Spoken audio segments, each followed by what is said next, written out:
بسم الله الرحمن الرحيم.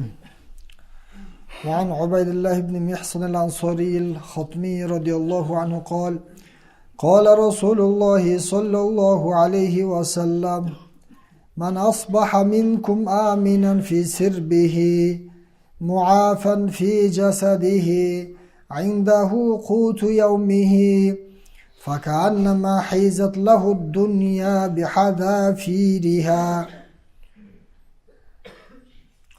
Ubaydullah bin Mihson Ansori Xotmi radiyallahu anhu aytadi, Payg'ambarimiz sallallohu alayhi vasallam aytdi: Sizlarning arangizdan kimdir biri o'zining uy bo'lishida saq salomat tangni ko'rgan bo'lsa, erta menen turganda dene müchesi saq salomat bo'lsa, denesinde hech qanday o'ri bo'lmasa, jana oşol günkü rizqisi bo'lsa, бұл адамға бүткіл дүйнө топтолуп келген сыяктуу дейт да. Карасаңыз, адам баласы канча болсо дагы болсо дейт экен.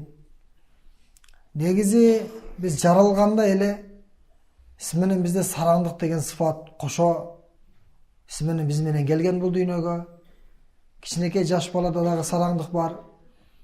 Кармаганын кое бербейт, кармаганын мыкчейт, канча берсең дагы дейт, тойбойт. Бул сараңдык биздин табиятыбызда бар нерсе. Адам баласы эгер канат кылбай турган болсочу, дүйнөнүн баарын берсең деле ал кедей, ал ачка да. Ал жашоосуна нааразы. Канаттан өткөн байлык жок экен туугандар. Аллах Таала сизге эмне рызкы берген болсо, ошол Аллахтын берген рызкысына ыраазы болуп, канат кылып, шүгүр демейин, сиз эч качан тойбойт экенсиз. Канат бул эң чоң дөөлөт, эң чоң байлык дейт. Эми карасаңыз, Пайгамбар алейхиссалам силер таң атканда, таңды көргөндө, амандыкта болсоңор дейт да. Канча инсандар таңды көрбөй калат. Канча инсандар таңды көрсө дагы, бирок эрте менен туруп колу буту иштебей калат. Таңды көрүү бул бир жакшылык, дене мүчөнүн иштеши дагы бир чоң жакшылык экен да. Жана ошол күнкү азыгы болсо дейт. Канча инсандар бар, bir gündük дагы тамагы жок да. Бечаралар эрте менен кечке чейин ошол рызкынын аракетинде таштандылар да, жана башка жерлерде өздөрүнүн рызкыларын издеп жүрөт. Көптөгөн адамдар бар. Эми сиз менен бизди Аллах Таала ошондой кылбай, рызкыбызды жеңил берип, курсагыбызды тойгузуп жаткан болсо, биз ошол Аллахтын берген жакшылыгына канат кылышыбыз керек экен. Болбосо эмне, анын зыяны эмне? Алла берген жакшылыкка канат кылбай койсоң, анын зыяны кандай десе, хирман дейт. Куржалак калууда. Аллах Таала берген жакшылыкты колдон чыгарып жиберебиз да. Бүткүл дүйнө ошол адамга топтолуп келиптир дейт. Эгерде ошол 3 сыфат, 3 нерсе ошол адамда болсочу. Биринчиси амандыкта, тынчтык, ызычы жок, согуш жок, проблема жок үйдөчү. Адам баласы кыжалатчылык жок. Турса бардыгы жакшы. Бала чакасы бар, аялы бар, өзү бар. Мына ошол амандык бул чоң жакшылык экен туугандар. Ыймандан кийин эң чоң жакшылык амандык экен. Аман болбосоң сен кантип жакшы амал кыла аласың? Проблеманын үстүндө. Кайгыдасың, кыжалатсың, сен кантип намаз окуй аласың? Намаз окусаң да оюңдун баары башка жакта болот. Демек, Аллах Таала сизге проблема бербейдиби? Кыйынчылыктарды сизден алыстатып койду. Бул жакшылыктан өткөн жакшылык жок экен туугандар. Анан экинчиси бул дене мүчөнүн сак саламат болуусу дейт. Биз бүгүн таң аттырдык. Ден соолук сак саламат экен. Бул чоң жакшылык туугандар. Качан ооруганда билинет. Айтат го, ден соолук барда көп пландарды түзөсүң дейт. Миңдеген пландарды түзөсүң, бирок ооруганда бир эле арман айыгып кетүү. Өлүп калсаң бул дүйнөгө кайтып келүү. Ошон үчүн сиз менен биз ден соолук барда ден соолукту кадырлашыбыз керек экен. Жакшы амалдар кылып калышыбыз керек. Эртең жетишпей калабыз. Эртең оору келгенде, өлүм келгенде жакшы амалдарга жетишпей калабыз. Ден соолукту да кадырлашыбыз керек. Жана канат кылса дейт, күнүмдүк жашоосуна да. Бут кийими жыртык, ошого дагы канат кылып атат. Курсагы тойбойт, ошого дагы канат кылып атат. Урва радиаллаху анху айтат, менин сүйүктүү таяжам Айша радиаллаху анха bir жолу мага айтты дейт. Билесиңби Урва? Биз Пайгамбар алейхисаламдын алтын доорунда кээде 1 ай, кээде 2 ай, кээде 3 жолу ай жаңырат эле, а биздин үйдө тамак болбойт эле дейт. Бышырган, кайнатылган, же нан дагы жабылбайт эле.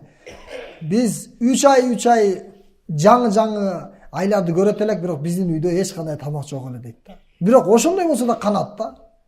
Бир жолу пайгамбар алейхисалам жөнөттү. 9 үй бүлөсүнүн ичинде бирөөндө дагы жок экен да, өзөк чалгай турган. Бир коноктун сыйлайт нерсе эч кимде жок да. Бирок ошого да ыраазы да, көрдүңүзбү? Себеби адам баласы канат боло турган болсо андан өткөн бай болбойт экен да. Эң бул жашоодо арабыздагы эң бай адам ким десе, Аллах берген рызкыга канат кылган инсан да. Ыраазы ошогочу. Катыгандан болсо дагы ыраазы. Жок болсо дагы ыраазы да. Айша апабыздан сурады Урва радиаллаху анху. Анда силер тиричиликти кантип өткөргөнсүңөр? Десе, эки кара нерсе дейт. Бирөөсү каранай суу, экинчиси курма. Ушул эки нерсе менен биздин күнүмдүк жашообуз өтөт эле дейт. Айлап өтүп кетет экен да ушул эки нерсе мененчи. Ана кошуна ансори кошуналарыбыз бар эле, кээде алар эчки сайт эле, мал сайт эле, кичине сүттөрдү жөнөтүп турат эле. Ал сүттөрдү ичкенде жыралып калат элек. Андан башка биздин азыгыбыз жок эле дейт туугандар. Демек канат кыла турган болсокчу, ошондой жашоодон Аллах Таала рахат берет да. Сиз Аллах Тааланын берген жашоосуна ыраазы болсоңуз, Аллах Таала сиздин амалыңызга ыраазы болот. Аллах Таала сизге берген акыбалды эч кимге билдирбей, ачкасызбы, кыйналып атасызбы, эч кимге билдирбесеңиз, Аллах Таала сиз менен бизге жардам берет. Эгер 3 күн эч кимге айтпасаңыз, ачка болуп кыйналдыңыз, эч кимге арызданган жоксуз. Аллах Таалага эле арыздандыңыз. وَمَنْ يَسْتَعِفَ يُعِفَهُ. Кимдегим өзүн сурануу деген бул төмөндүк да.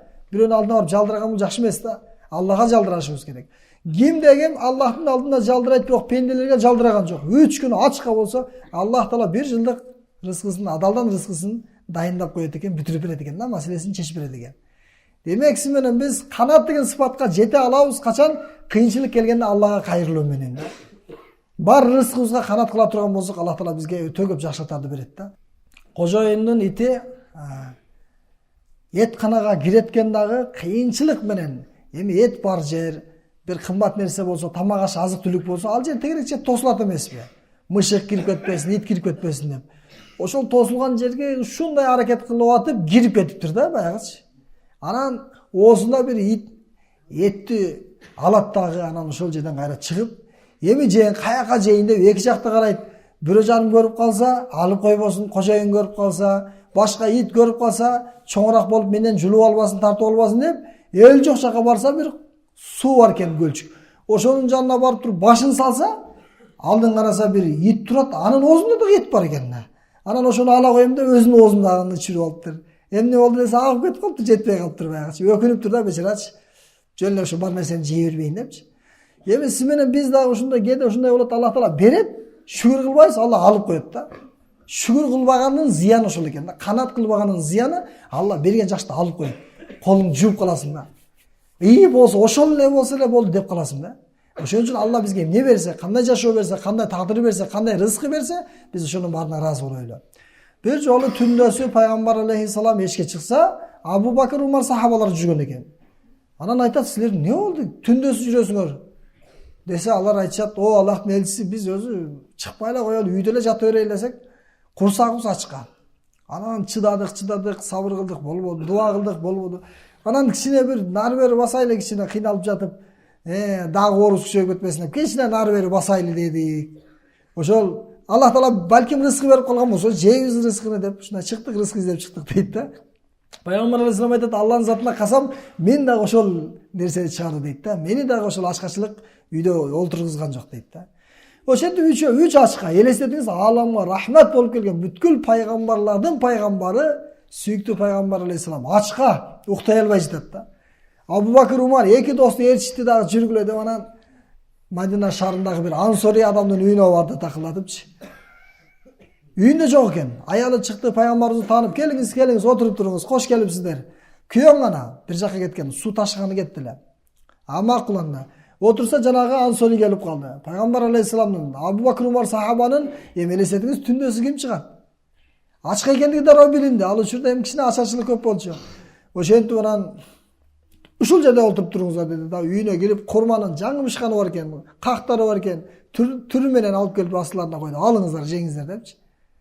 Андан соң баягы бычагын алып алып, эмесин алып алып, канжарын алып алып, Анан bir жандыкты соёюн дедилер. Пайгамбар алейхиссалам айтты: "Ияка вал халуб." Баягы сүттүсүн сойбо. Болгону баягы убал болуп калбасын. Сүттүсүн сойбо.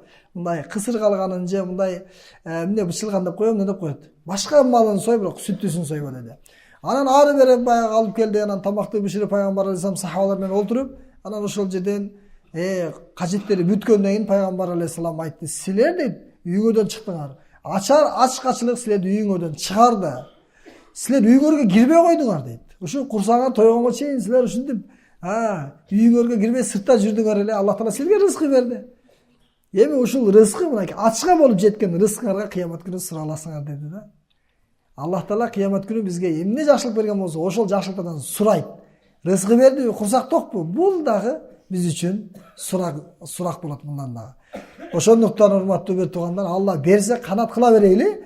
Бир мезгил келет, Аллах Таала сиз менен бизге рызкыбызды кыйнабай, ушундай өзүнүн алдыбызга адалдан тазасын берип коет Аллах Таалачы. Чын бул, акыйкат бул. Абу Хурайра сахаба мына жибек менен мурдун арчып туруп айтты го. Бир мезгилде Абу Хурайранын эсинен жоготуп өзүнүн жыгылып калган учурда элдер келип мойнунан тебеле түшкөн да. Талма оорусу бар. Ошол талма оорусу ал учурда катуураак мойнун тебелесе, жанчыса айыгып кетишкен да. Бирок мен ачканмын дейт. Эч кандай менде оору жок, бирок элдер менин мойнумду жанчыйт эле, тебелейт эле дейт да.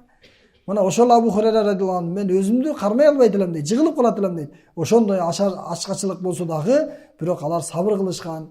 Сиз менен бизге Аллах Таалачы сабыр кылып канат кылсак, рызкыбызды ыраазы болуп берет. Баягы күрк тоок бар го мындай. Өзүнүн алдына суусун, жемин алып барып бересиң го. Аллах ыраазы болуп алып барып бересиң да. Жесе экен деп, жебесе кычалат болосуң. Аллах Таала сенин рызкың үчүн кычалат болот ошондойчу. Эгерде жок эле жок, ушул бар жашоого ыраазы болбосоң, же бирөөгө карыз эмессиң, же бир жетишпей жаткан жериң жок, же ачка калган, же жылаңач калган жериң жок, бирок жашоого наразы болуп, кылган ишиңе, бизнесиңе, жүрүп жаткан ишиңе дагы ыраазы болбой, канаттабай кичине көбүрөөк табыш керек эле. Дагы көбүрөөк деп туруп, сиз менен биз рызкы издей берсек, Алла рызкыбызды берет, бирок чачып салат да, дүйнөнүн ар жагына чачып салат. Ошон үчүн туугандар, сен кайда болсоң да жазылган рызкы сөз түрдө келет. Эч бир инсан рызкысын толтурмайын өлбөйт, эч бир жан. Рызкы адамды ажал издегендей издейт. Кыжалат болбоңуз. Ал сизге кыжалат болуп атат. Кантип жетем? Ушуга жазылдым эле, эптеп жетиш керек. Ал бизге жете албай жүрсө, биз анын аркасынан кубулуп жүрөбүз да. Биз иншалла Аллах Таалага таваккал кылайлы, анан себебин кылып коелу. Фамшуфи манакибиха. Жер бетинде басып кичине ар ким өзүнүн тиричилигин кылат, рызкын Алла берет. Тагдырга жазылган ал рызкы кирет да. Жазылбаса ал канча аракет кылсаң дагы, канча чуркасаң дагы ал берилбейт. Аллах Таала баарыбыздын рызкыбызды адалдан, кенен, бизди Алла субханаху таала акыбалыбызды билет да. Кичине рызкыбыз маселесинен кыйналган болсок, баардыгын таштап атабыз да. Ошон үчүн Аллах Таала бизге жеңил рызкы, адал рызкы, таза рызкы берсин. Бирахматике архамар рахимин. Амин.